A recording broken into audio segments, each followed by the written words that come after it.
President Emerson Mnangagwa has pressed the panic button over galloping prices of basic commodity as he accused retailers of plotting his defeat ahead of the August elections. Retailers last week hiked prices as they chased the black market foreign currency exchange rate, which is now hovering between 3.5 and 4,000 to the United States dollar.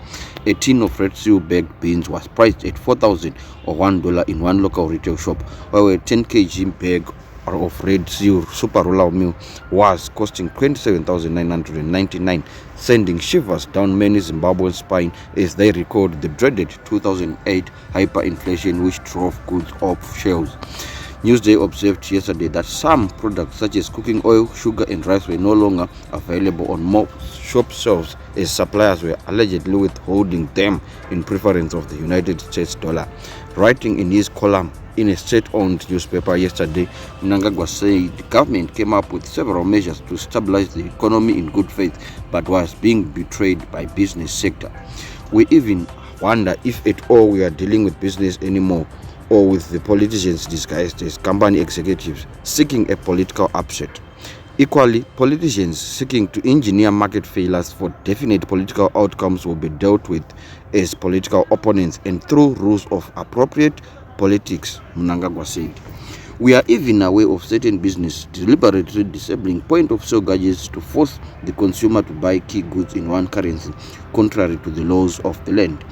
Any business practices which suppress the use of any currency recognized by our laws are both illegal and do undermine this unique and most favorable position which is found nowhere else in the world.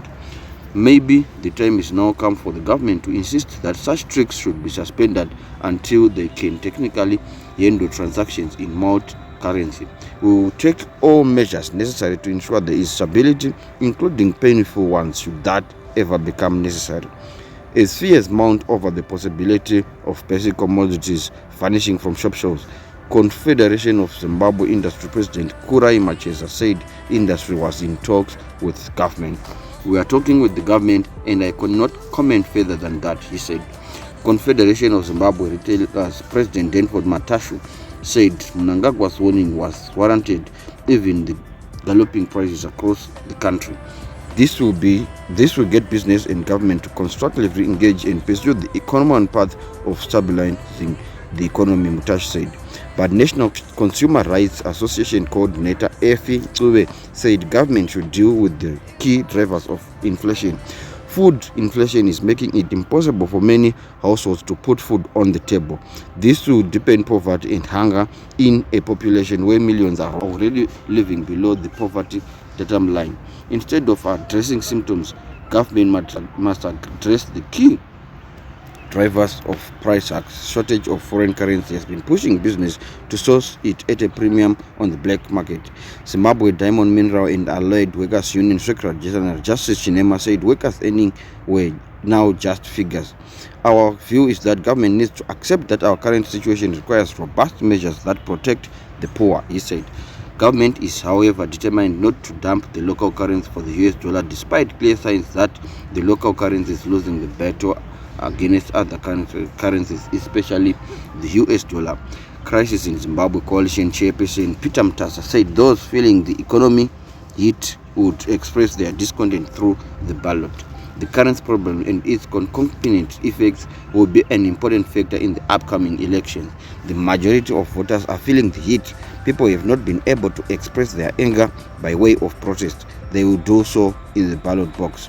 Zimbabwe Election Advocates Trust Director Ignatius Sadziwa said ZANU-PF failures to address the current situation would disadvantage it.